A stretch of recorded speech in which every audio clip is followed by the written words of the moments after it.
For the third part of Notes 11, we're going to look at this third assumption that only shows up in the two independent samples scenario. So in that scenario, we've got two different populations, and our third assumption or condition that we need to be true is that the variances of those populations are equal.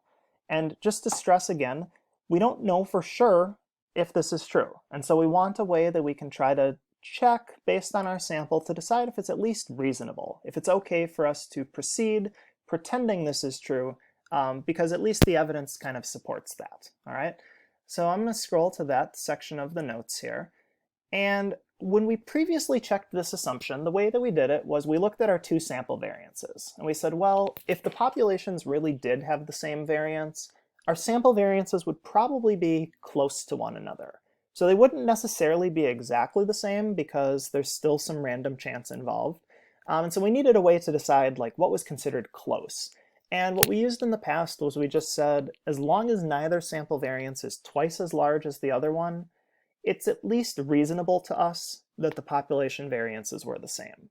And this did okay for us, but it's not actually the best way to check this assumption.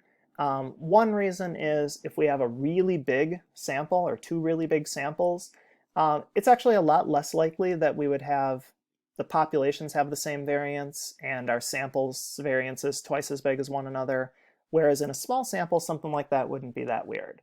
So now that we've got some practice with hypothesis tests and things like that, we're actually going to do a hypothesis test to decide if this is a reasonable condition or assumption for us to have.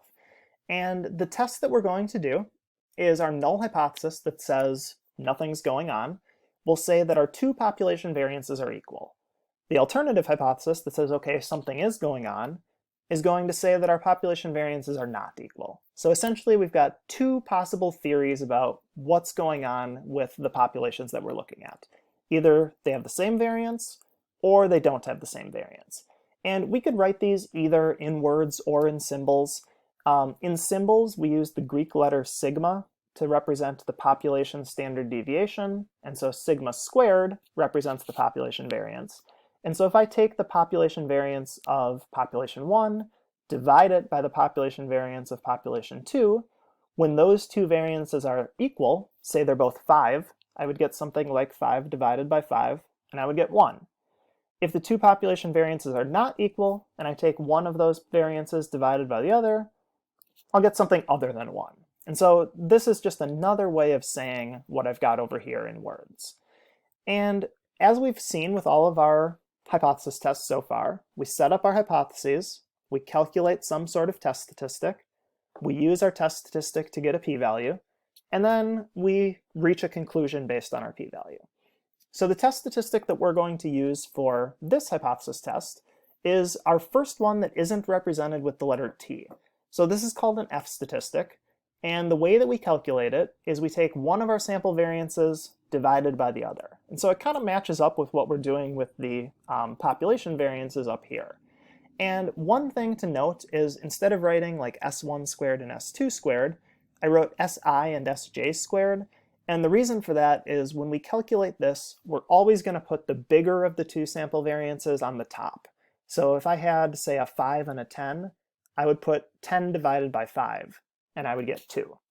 And at that point, I could actually interpret this as how many times larger one sample variance is than the other. So I can just add this in here right now.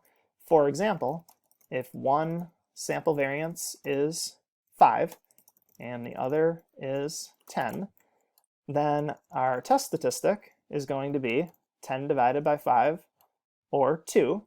And what I just said was that this means one sample variance is twice as large as the other.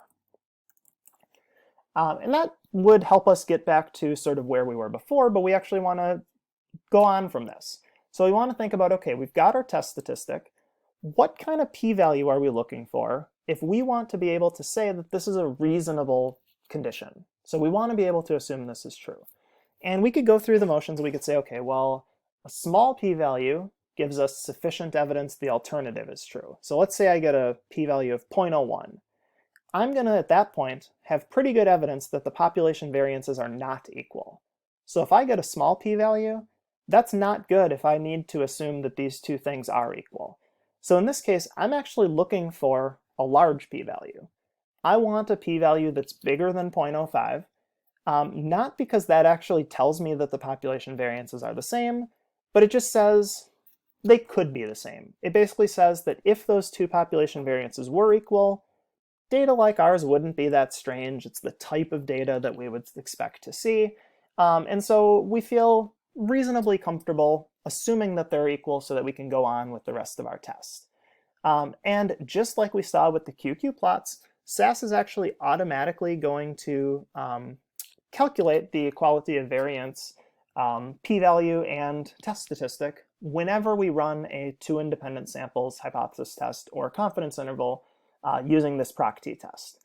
So at the top of the next page, I've got some example output here. There's a section that will say equality of variances.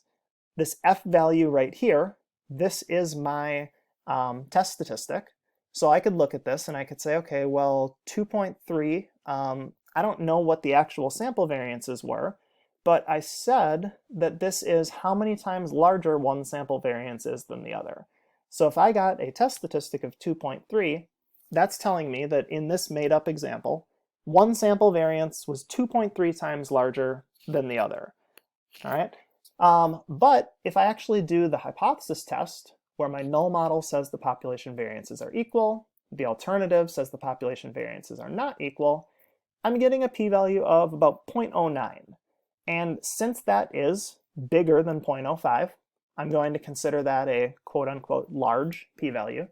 And that's going to tell me that if the two population variances really were equal, this wouldn't have been that weird of a thing for me to see. So I would say there is insufficient evidence to conclude that the population variances are not equal, and that's going to be good news. That means that I feel like it's at least reasonable for me to assume that they're equal, and I can go on and do my hypothesis test or confidence interval or whatever else it was that I want. So at this point, I think you should take a couple minutes, just try to do example B, answer the questions here, and just get some practice thinking about how you would interpret this equality of variance test to look at this third assumption that we have when we're doing two independent samples, hypothesis tests, and confidence intervals.